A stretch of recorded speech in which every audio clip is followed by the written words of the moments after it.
We live in a world of relentless change. Huge migrations of people to new megacities, filling soaring skyscrapers and vast slums.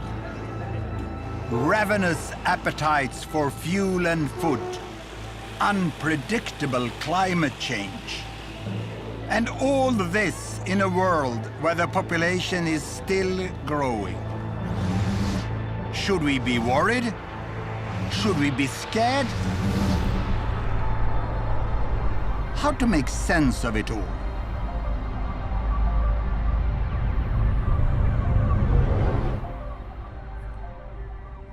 "7 billion people now live on this planet of ours. Isn't it beautiful?" But when some people think about the world and its future, they panic. Others prefer not to think about it at all. But tonight, I'm going to show you how things really are. My name is Rosling. I'm a statistician at... No, don't switch off! Because with the latest data from all countries, I'm going to show you the world in a new way. I'm going to tell you how world population is changing and what today's data tell us about how the future of the world will be. We undeniably face huge challenges. But the good news is that the future may not be quite as gloomy and that mankind already is doing better than many of you think.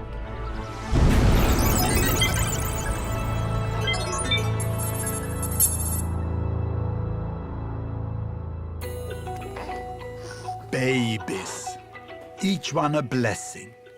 But many people think population growth is out of control. Some even talk of a population bomb.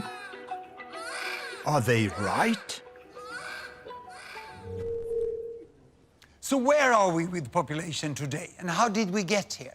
I'm going to tell you a story about everyone who ever lived. Well, at least during the last some 1,000 years. Here we go.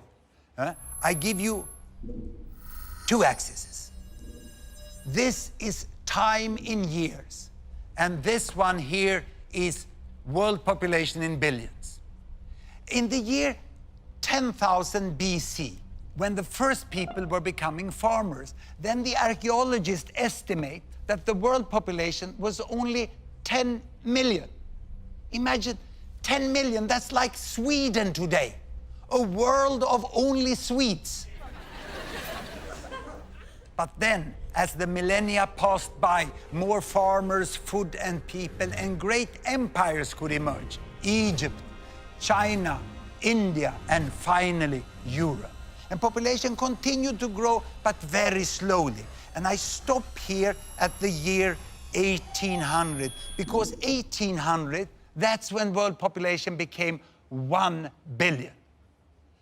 Imagine all that time, the population growth was just with a tiny fraction of a % through thousands of years. But here, 1800, with the Industrial Revolution, everything changed and population started to grow faster. In little more than 100 years, it reached 2 billion. And then, you know, when I was at school, it was 3 billion. And many people said, the planet cannot support more people. Even experts said that. But what happens was this, you know, we became 4 billion, 5 billion, 6 billion, 7 billion. Imagine, more than half of the world population have been added during my lifetime. And the number is still rising. Most of the population growth in recent years has been in Asian countries, like here in Bangladesh, where the population has tripled during my lifetime, from 50 to more than 150 million. It's now one of the most densely populated countries in the world. Some 15 million already live in the very crowded capital, Dhaka. People here, whether in the city or the countryside, are intensely concerned about the size of families. But a new Bangladesh is emerging. Like the Khan family, Mum Taslima, daughters Tanjina and little Sadia, and Dad Hanan. মহিলাদের সাজার জন্য বহুত time লাগে, পুরুষদের তো এত time লাগে না। হইছে তো রে বাবা, এই যে আবার হাত দিয়ে মুছছে লাইলে আর দিলে কি লাভ হইলো? Both Taslima and Hanan come from large families themselves, but they've decided to have just 2 children. বাংলাদেশে এখন একটা স্লোগান আছে যেটা সবার ঘরে ঘরেই জানে যে 2টি সন্তানের বেশি নয়, একটি হলে ভালো হয়। আমার ভাগ্য ভালো যে আমার যে 2টা সন্তান, অনেক সন্তান হইলে তো তাদের খরচা দিতে পারতাম। 2টা সন্তান যে মনের মতন তো তাদের যেটা চাওয়ার এটা পূরণ করতে পারতেছি। তোমার আর কি? আমার পকেট খালি হয়ে গেছে। Taslima and Hanan are part of a cultural shift away from big families. And for Taslima, it's also become a job. She works for the government family planning service, which employs women like her in every village. She goes door to door to try to help others to have smaller families too. মাসে গেছেন আজকে কতদিন? এইদিকে 5 তারিখে। তারপর আর কোনো পদ্ধতি নেন নাই? তাহলে সমস্যা হবে না? আমার বাচ্চা কোন জায়গায় যাবে? আমার তো মনে করেন হয়তো অনেক দেরিতে বাচ্চা, এই যে বিয়ে। তারপরও আপনি এখন তো 2টা বাচ্চা হয়ে গেছে। আমি তো গেলাম না, এবারে সবার লেগে যাই না। Taslima offers advice, moral support, and most importantly, a range of contraceptives. এগুলো কন্ডম। আপনি তো 3টা মেয়ে, এখন আর বাচ্চা নিবেন? আমি বলতে পারি না, বাচ্চা জন্মদান করার হয়েছে আপনার ওর বাবা জানবে কেন? কষ্ট তো আপনার করতে হয়, কষ্ট তো আর বাবা করে না। কষ্ট কে করে? কষ্ট করলাম, হে যদি ফুলতে লেগেই করে তা আমার কিছু করার আছে? পিল দিয়ে দেই, মাসিক হওয়ার সাথে সাথে খাওয়া শুরু করবে।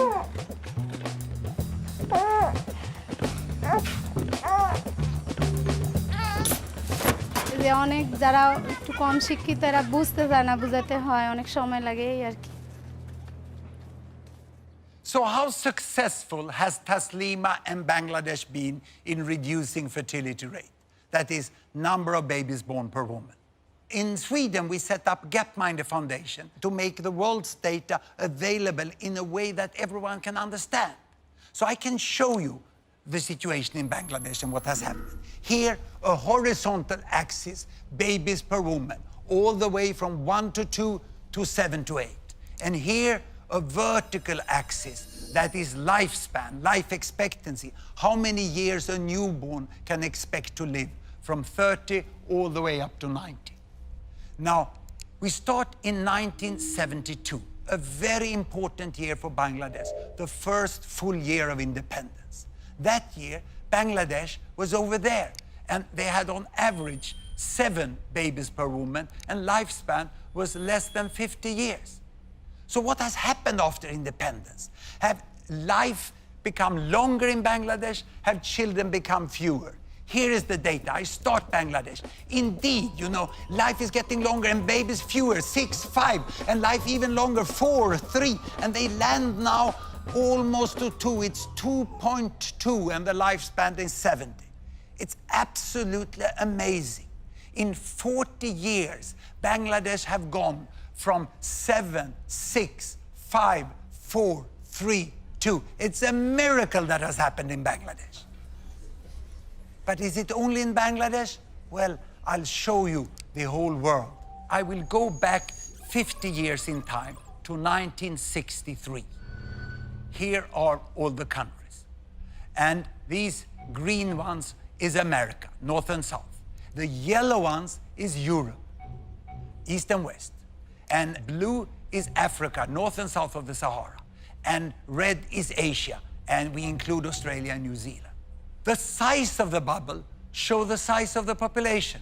Look, the big ones over there is China and India, and Bangladesh is just behind. In 1963, the average number of babies born per woman in the world was 5. But it was a divided world. Can you see that?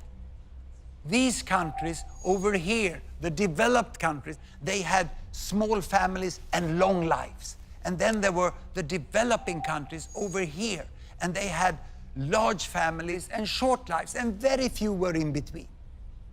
But now we'll see what has happened. I start the world. Here we go.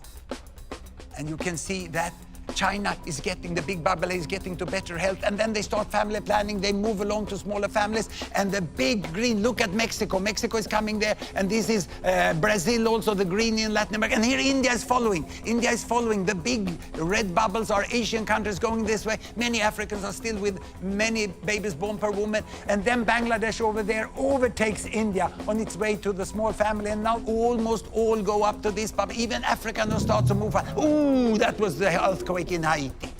And now everyone ends up there. What a change we have.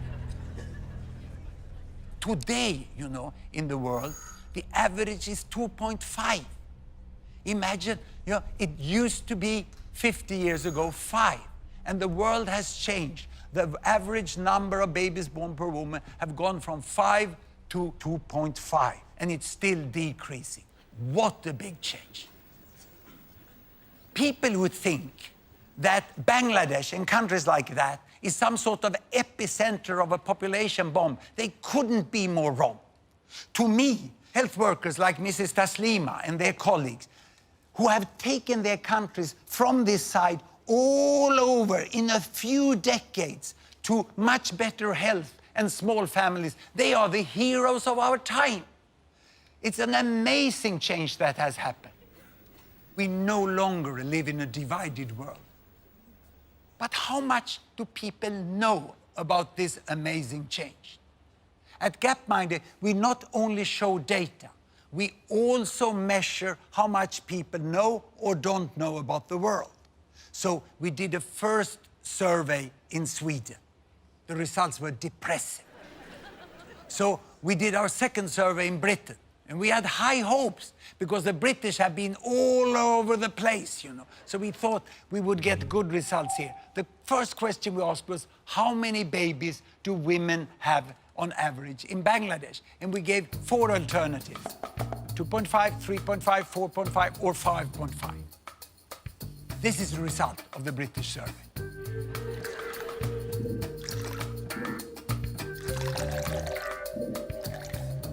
But you know the right answer. It's 2.5. Only 12% of the British got it right. So we thought that perhaps it was those with low education who dragged down the result. So we segmented those who had been to the fine British universities and had a university degree. And here they are. This is the result.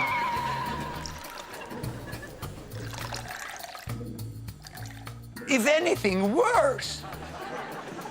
So now you may conclude that the British lack knowledge about the world. What if I would have asked this chap and his friends?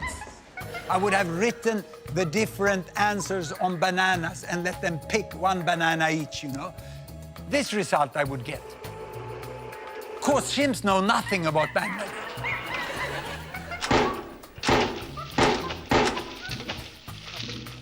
But by pure random, they will pick twice as many correct answers as the British. And of the British, you know, more than half of the British people think it's 4.5 or more. The problem here is not lack of knowledge, it's preconceived ideas. The British cannot even imagine, cannot even guess that women in Bangladesh have 2.5, and you know it's really 2.2 already. This is what the Brits don't know, that Taslima and her family are the norm in Bangladesh today, the most common family size. And it's not only there, it's all over the world. In Brazil, 2-child families. Vietnam, 2-child families. And even in India, the most common family size is 2 children today. And also if you go to the African continent, you go to the big cities, here Addis Ababa, you have less than 2 children per woman today in Addis Ababa. There can be Muslim, Buddhist, Hindu, Christian. There's not one religion, not one culture, not one continent where 2-child families cannot happen. This change from big families down to 2-child families is one of the most important things that have happened in the world during my lifetime. It's unprecedented in human history.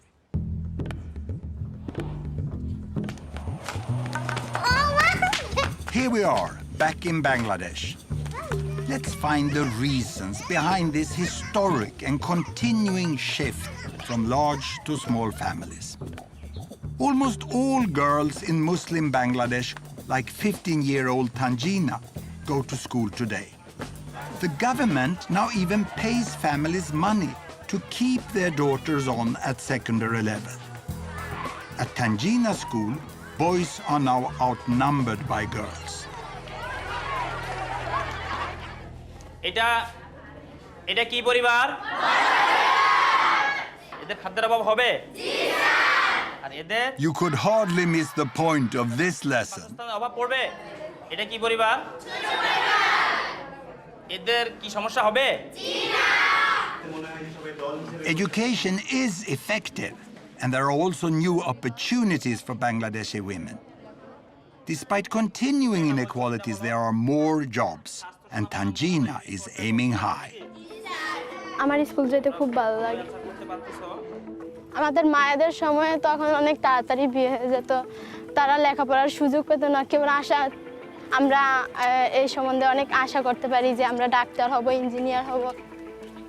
More and more young women here are seeing how different things could be for them. তোমরা 17 বছরের বয়সে কি করে বিয়ে করছো যে আমি এটা ভাবতেও পারি না। আমি তো 2 বছরের পরে এটা কিছুতেই সম্ভব না, এত তাড়াতাড়ি বিয়ে। তখন বুঝি নেই, ভুল করছি।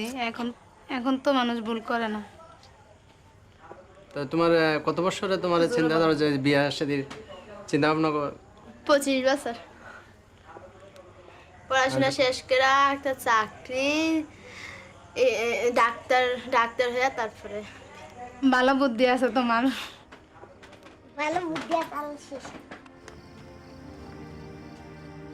It's wonderful to see Taslima so full of hope for a bright future for her 2 daughters. But one essential transformation underpins the change in Bangladesh. It's a dramatic improvement in child survival.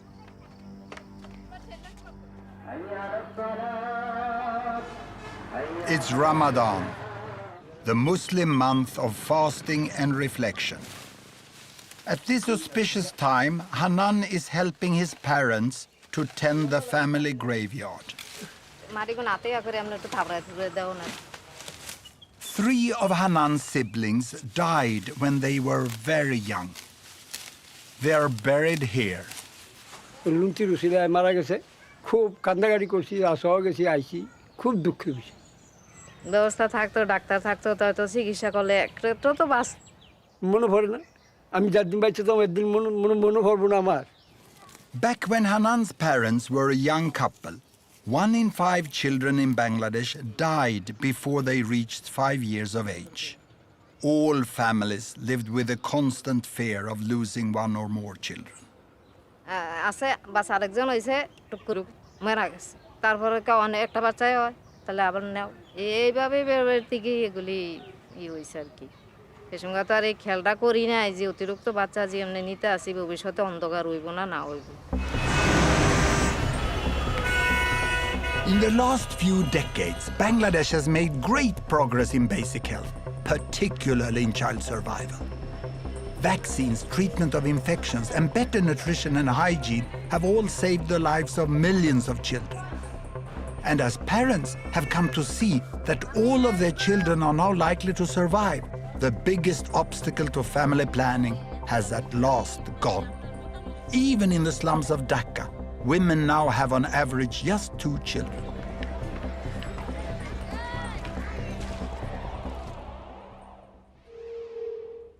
Child survival drives everything. Let's go back into history. Why did the world population grow so slowly before 1800? Well, throughout history, all historical records show us that on average, 2 parents got more or less 6 children. But that looks as a very fast population growth. So why didn't it grow? Because 1, 2, 3, 4 of the children died before growing up to become parents themselves. People in the past never lived in ecological balance with nature. They died in ecological balance with nature. It was utterly tragic. But with the Industrial Revolution, this changed. Better wages, more food, tapped water, better sanitation, soap, medical advances. You know, so why did then, from all these advances, why did population grow? Was it because they got more children? No. 1963, that year when I was at school, actually the number of children per woman had decreased a little in the world to 5. And the reason for the fast population growth was the improved child survival. 4 survived at that time. But still, 1 out of 5 died. That was still terrible. So it's only in the recent decades that most of the countries have taken big leap forwards in child survival and in family planning, so that we are now approaching the new balance. And it's a nice balance. 2 parents on average get 2 children that survive. We have families in a very happy balance. This is the most normal family situation in the world today. And what does this mean for the future here? I will show you the projection, the best projection into the future from the finest demographers we have at the Population Division of the United Nations. And it looks like this. It's going to continue first up to 8, and then it goes up to 9, and then it goes here. But see, it's slowing down. By the end of the century, it's becoming more flat there.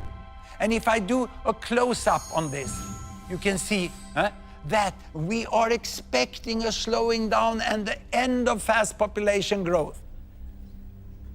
But of course, this is a projection that has a certain degree of uncertainty. But we are sure that we are at the end of fast population growth within this century. It's all due to a remarkable effect of the falling fertility rate. Look here, if we go back into this. I'll show this by showing you the number of children in the world. The number of children from 0 to 15 years of age. Here they come. Look, the number of children there increased slowly, and then also it increased rapidly. So by the turn of the century here, there were 2 billion children in the world. And to me, that was an important year because that was when Doris was born. That's my first grandchild. And she was born at a very special time for children in the world, you know, because the specialists, the demographers, estimate that from this year, the number of children in the world will continue like this. It will not increase any longer. By the end of the century, we will still have 2 billion children in the world. When Doris was born is when the world entered into the age of peak child. The number of children are not increasing. Now, this will confuse you, because how can then the total population grow like this if the children doesn't increase? Where will all these adults come from? And to explain that, I have to leave this fancy digital stuff and show you real powerful educational material we have developed. And it's here. I will show you the world population, ladies and gentlemen, in the form of foam blocks. 1 block is 1 billion. 1 block is 1 billion. And that means that we have 2 billion children in the world. Then we have 2 billion between 15 and 30 years of age. These are rounded numbers. We have 1 billion 30 to 45. We have 1 billion 45 to 60. And then we have my block, 60 years and older. We are here on top. This is the world population today. And you can see that there are 3 billions missing, like here. Only few of them are missing because they have died. Most of them are missing because they were never born. Because back then, you know, before 1980, there were much fewer children born in the world because there were fewer women giving birth to children. So this is what we have today. Now, what will happen in the future? Do you know what happens to old people like me? They die. Yes. There was someone here who works in hospitals. Yeah? So they die. The rest, they grow 15 years older and have 2 billion children. These ones are now old, time to die. And then these ones grow 15 years older and they have 2 billion children. This one die and the rest grow 15 years older and have 2 billion children. And without increasing the number of children, without increasing the length of life, we have 3 billion people more by this big inevitable fill-up of adults, which will happen just when the large young generations grow up. Now, there's one more detail, which is good news for the older ones here, like me, that it's estimated that the old people will live a little longer. So we have to add 1 billion more for the old here on the top. And I'm desperately hoping that I will be part of that group, because then I can live long and read the annual statistic as they come reporting every year. But when I talk to many fine environmental activists, which are really have a good concern about the environment, they very often tell me, we have to stop population growth at 8 billion. But when I then talk with them, they don't know that we have reached peak child. And then they are completely unaware that most of the remaining population growth is an inevitable fill-up of adults. So we will end up with more or less this amount of people. So we know how many billions there will be, but what about where they live? Now and in the future. There you have the world, and here are the 7 billion. Now, out of the 7 billion, 1 live in the America, North and South together. 1 in Europe, 1 in Africa, and 4 in Asia. So this is now, but how to remember this? I have a very simple way of remembering this. I put up the numbers like this, and then I say, this is the PIN code of the world, 1114. Now, what will happen up to mid-century? That we know fairly well. Europe, no increase. In fact, the European population is decreasing. In America, a little more people, mainly retired people in Latin America, so it makes no difference. It's more or less the same.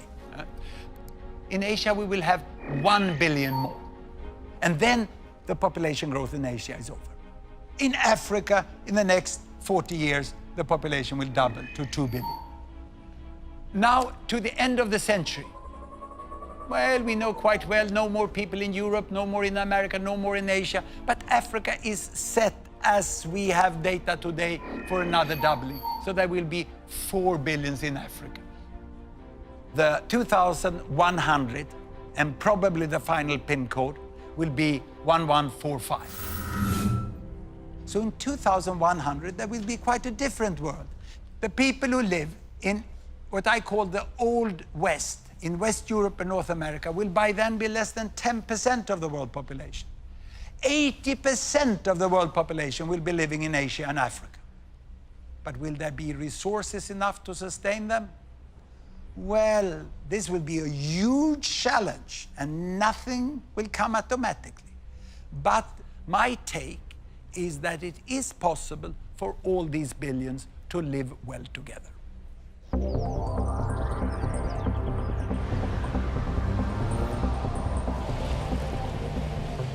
Certainly, it's easy to see the potential for a prosperous and peaceful Asia with 5 billion people.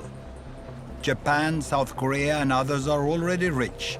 Following them on the road to wealth are larger and larger parts of China, India, Indonesia, and many other Asian countries.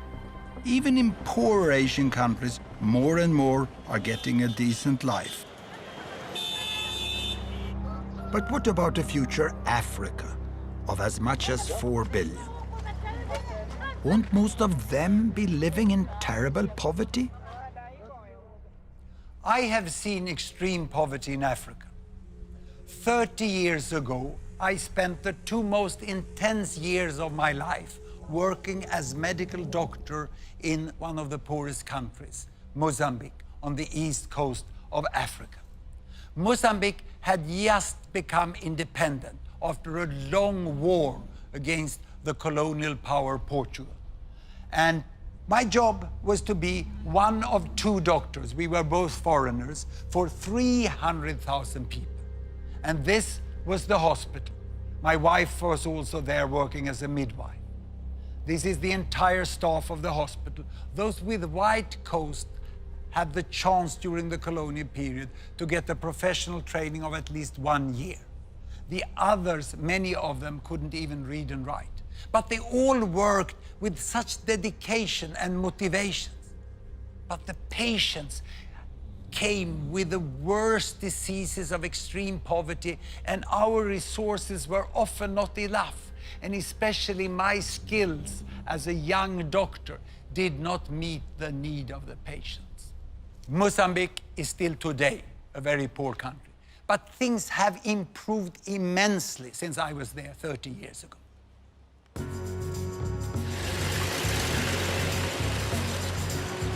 For a start, there's now a brand new hospital in the town where I worked 30 years ago. The new, much bigger hospital has 15 doctors, and 11 of them are Mozambicans. All the staff are now well trained. The director of the hospital is Dr. Kashimo, the obstetrician. Tudo indica que estamos perante uma gravidez gemelar. The transformation here is amazing to me. Temos o serviço de urgência, de pediatria e cirurgia e ortopedia. Hoje temos grandes laboratórios, as farmácias que funcionam 24 horas. They routinely save women in childbirth with cesareans, something that was impossible when I was there. E isso hoje em dia nós é possível fazermos cá, com uma equipa que está formada e com um bloco operatório com essas condições, que está equipado igual que um bloco operatório que está em qualquer lugar do mundo. Everything has improved so much. Those born in Mozambique today should have a much brighter future.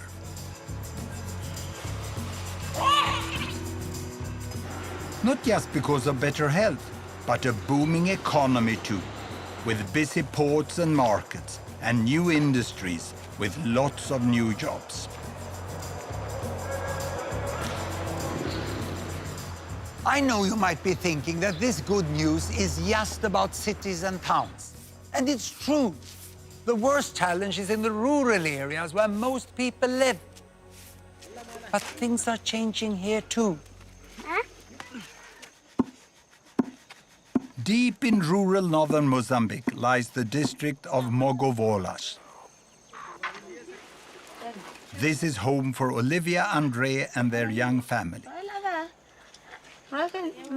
Like so many other poor people in the world, Olivia and André are farmers, reliant on what they grow for what they eat.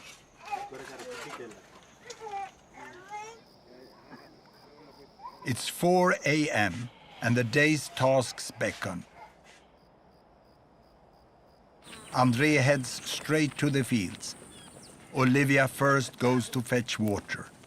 Both have to walk miles to get anywhere. Well, okay, guys, there are really. Hey, kapanya to water shark. And Nick I started in the Igora Pili.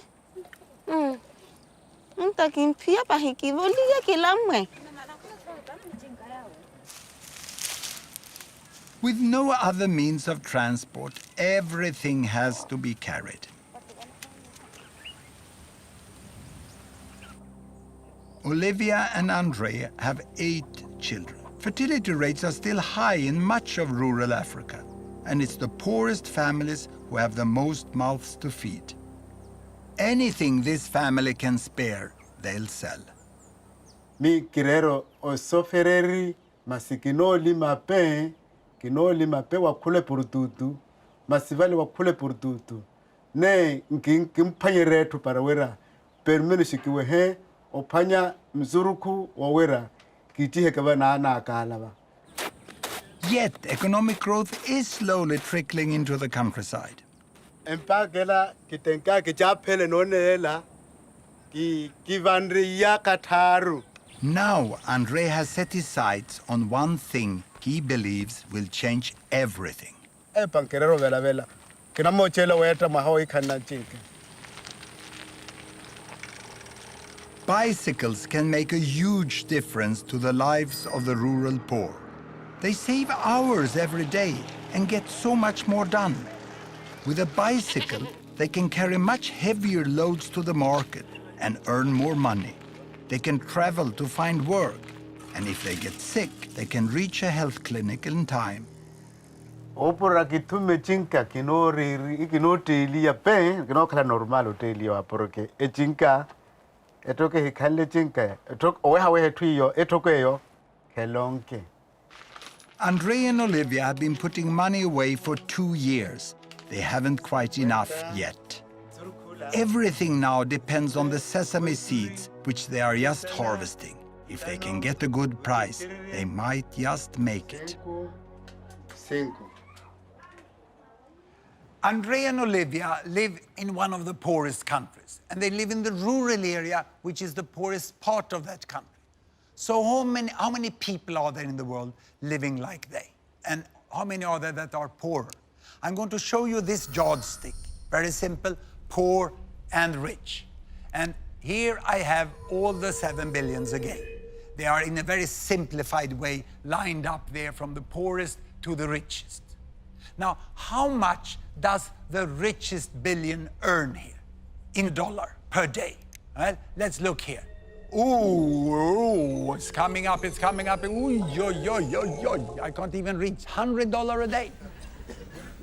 Then let's look at the middle billion, who is exactly in the middle. How much do they earn? It'll come, yes, just 10.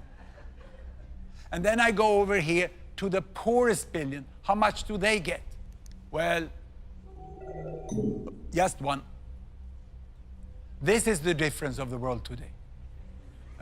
And the economists, they draw a line which they call the line for extreme poverty, a little above $1. That's when you hardly can have enough food to feed the family. You cannot be sure that you have food all days, you know? And 1 billion is clearly below that still. And the second billion is sort of divided by that line. And then the others are above it.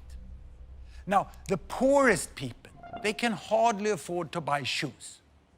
And when they get shoes, the next thing they will save for is bicycle. This is where Andre and Olivia is. And after bicycle, you will go for the motorbike. And then after the motorbike, it's the car.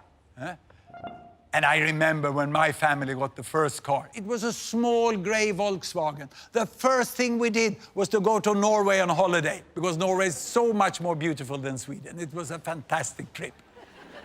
And now I'm in this group. I can go, like the richest billion, we can go on holiday by airplanes. Of course, there are people who are much richer than the airplane people. Some are so rich, so they're even contemplating that they should go as tourists out into space. And the difference in income from the airplane people to the very richest over there is almost as big as it is from the airplane people here, you know, all the way down to the poorest in that side. Now, the most important to remember from this yardstick is this. And I need to show you this, I need my stepladder. Sometimes you need some old, well-functioning technology also. Here.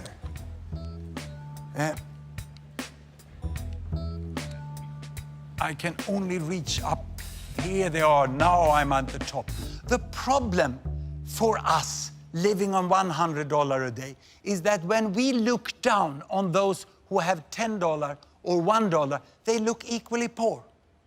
We can't see the difference. It looks as if everyone is living on the same amount of money. And they say, oh, they are all poor.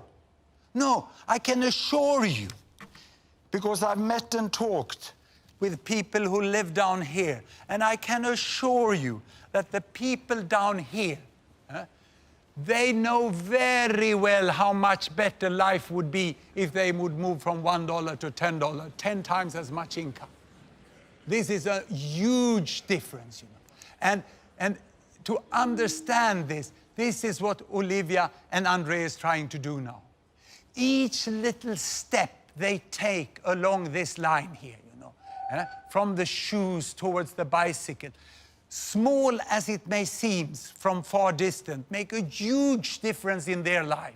And if Andre and Olivia would get that bicycle, it would speed them along to better life and better wealth up in this end. Today, Andre and Olivia are preparing to sell the sesame crop they've been growing for many months. Pero esa calaya, ya cala 25. Masintano va, o cala un poco normale, only toma 40, 45. But Andre and Olivia will have to be careful if they are to get paid the proper price. No kala no shuti hi atwale, to kwale venda ya ro kunyale iwe. Vale ipalansa za vale wota wanoro vale tsoli kana. Aha na tukwa ka shininyale vantsuwela yavo. Akora pizzari 10 kilo. Vale nro kuma balansa vale hiyo ni pizza andre. Balansa hu. Enro kuma vale 7 awoito. Andre is going to do the selling. And for the last time, he hopes, he has to get help to transport the crop to market. Andre now needs to keep his wits about him. Hey, amigo, muhakumo tukula, kirili ko tanno ko hetoko. The deal is done, and Andre is happy with the price he's got. Toba, ginro pa hakaba. Turu hakaba. It's the moment the family have worked so hard for. Hola. Yaroa. Hola. Yaroa. Vamos a grabar wali.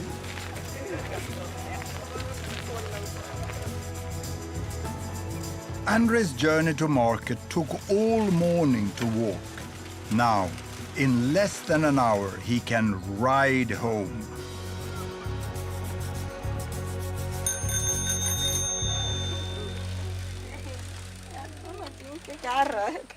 Naka tapeke ko tume chinkela marka. Lima wanguno. O tume chinka, naka tapeleke. The bicycle is put to use at once. The children fetch water with it. Andrea carries more crops to the market. And just as importantly, Olivia and Andrea can now easily reach their lessons for adults so they can learn better maths and how to read and write. Kitukuma nyezuru kwaka, kintume mota, kapa kiraka markale, na shanaka.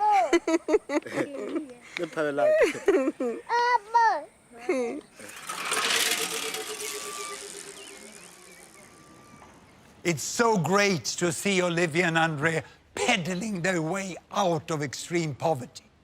And they use the bicycle to go to literacy classes.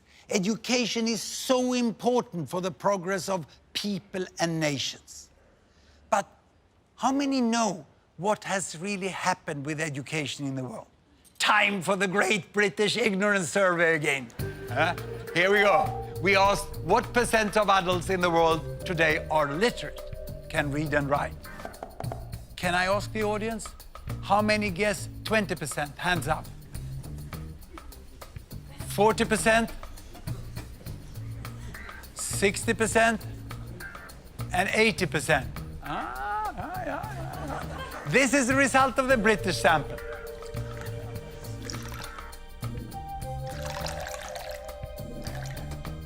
Now, by now, you can use the result of the British survey to find out what the right answer is, isn't it? Of course, it's 80% that is the right answer. At least you were clearly better than the British average. Just 80% of the population in the world can read and write today. Literacy is 80%. Actually, the last figure is a little higher.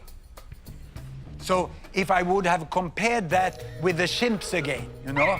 So it's once more, you only get random results from the chimps. But you get 3 times as many correct answers than you get from the British. And now, the university people. Perhaps they know this, or even worse. What on earth are they teaching at British universities? The common view about the world is outdated with several decades. The media have missed to communicate it. But perhaps this is because the world is changing so fast. Ladies and gentlemen, I'm going to give you my all-time favorite graph. I'm going to show you the history of 200 countries during 200 years in less than 1 minute. I have an axis for income. I have an axis for lifespan.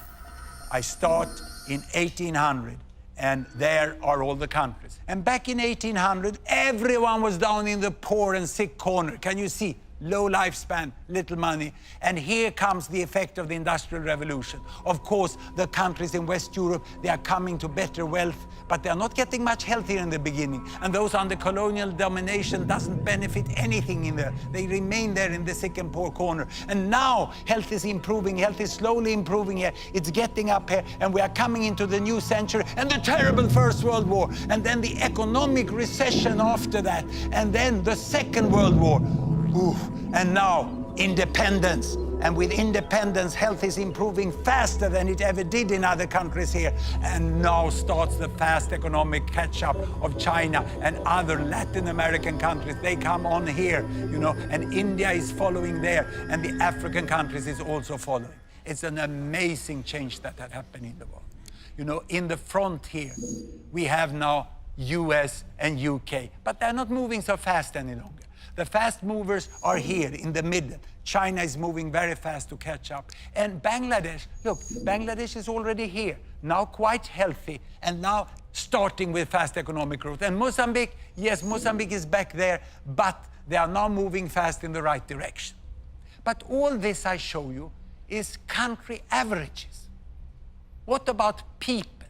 Have people also got a better life? I'm now going to show you something which makes me very excited as a statistician. I'm going to show you income distribution, the difference between people. And to do that, I take the bubbles back 50 years, and then we are going to look only at money. And to do that, we have to expand and adjust the axis, because the richest is so rich and the poorest is so poor. So this will be a bigger difference than between the countries. And what we do now is that we let the country fall down here, this is United States, and spread to show the range within the country. And I take down all the countries in the Americas. And now you can see from the richest person to the poorest person.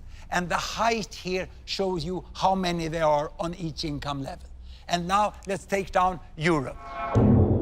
And on top of that, I'm going to put Africa. And finally, the region with most people, on top of everything, Asia. Now, in 1963, the world was constituted by two humps. First, the richest hump. It's like a camel, isn't it? The first hump here with the richest is mainly Europe and the Americas.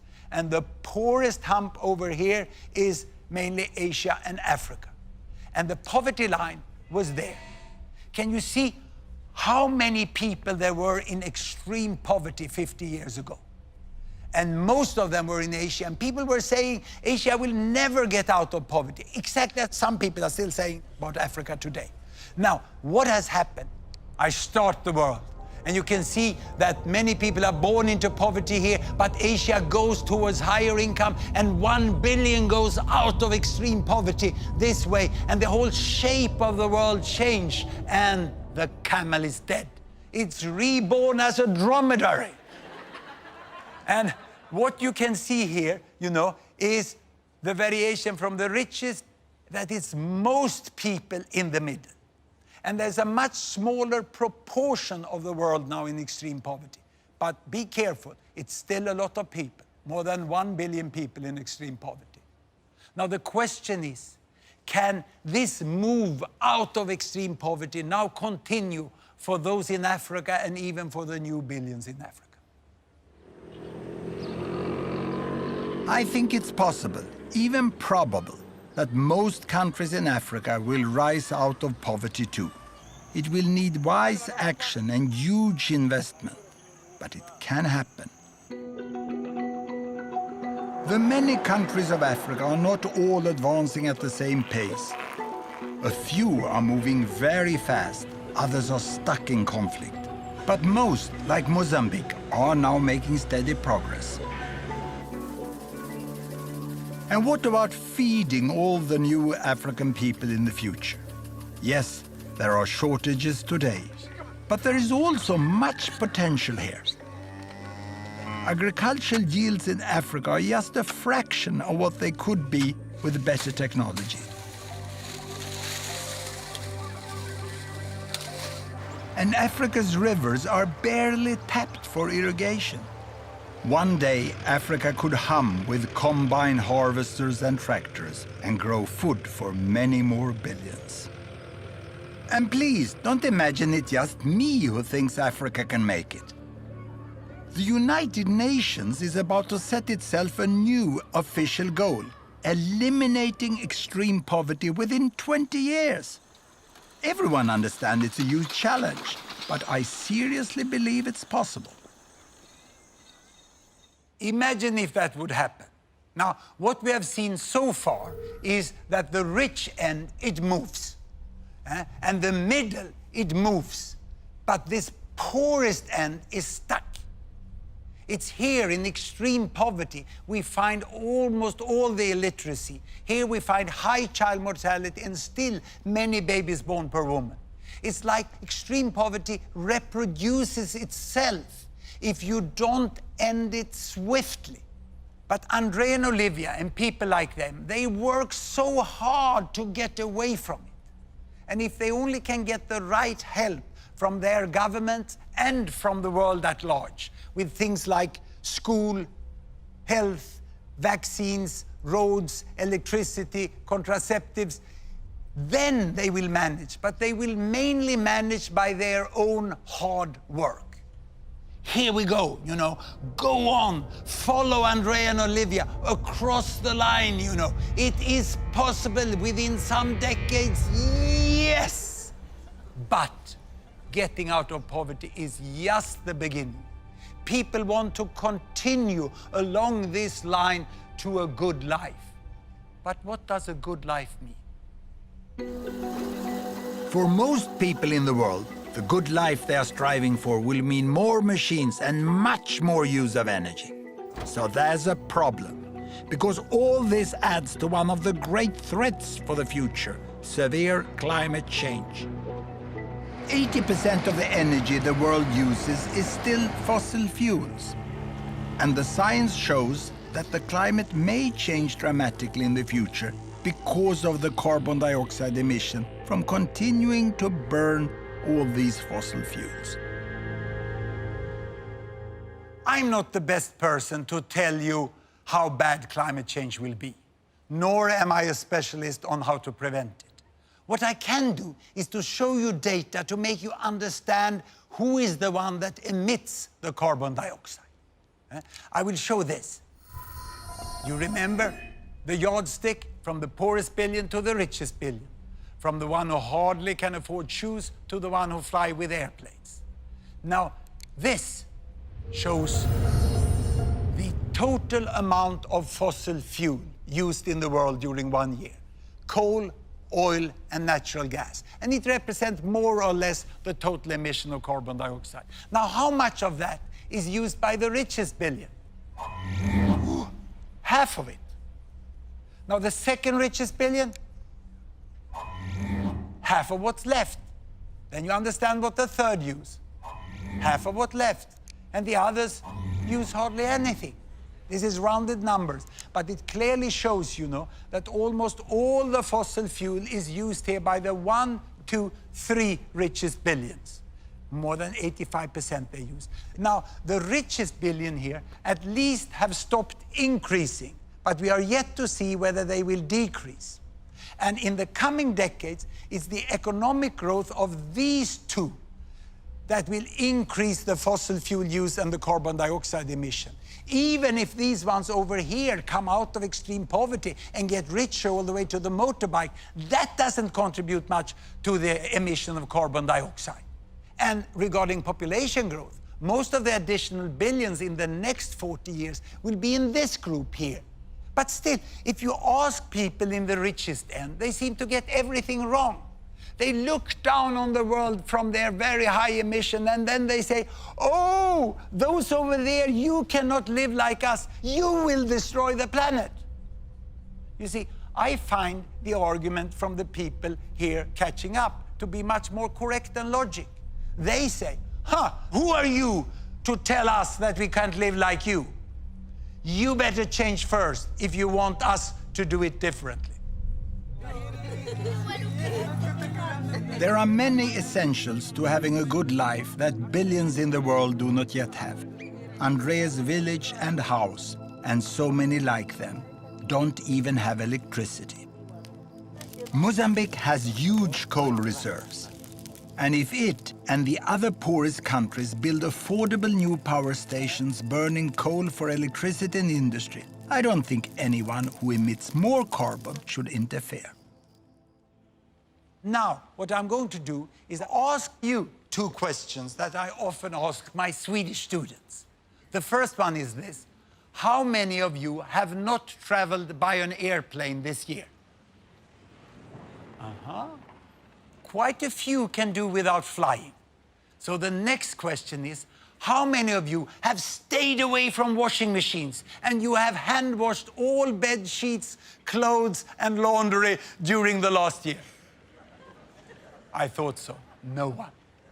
Everyone who can afford use washing machine, even the hardcore in the environmental movement. And I still remember the day when my family got the washing machine. It was the 1st of November, 1952. Grandma was invited to be the first to load the machine. She had hand washed her entire life for a family of 9. And when she loaded the machine, she sat down on a footstool and she watched the entire program during 1 hour. She was absolutely mesmerized. For my mother, it also meant a lot of more free time to do other things. She could read books for me. I think that's what made me professor. No wonder we said, thank you, steel mill, thank you, washing powder factory, thank you, electrical power station.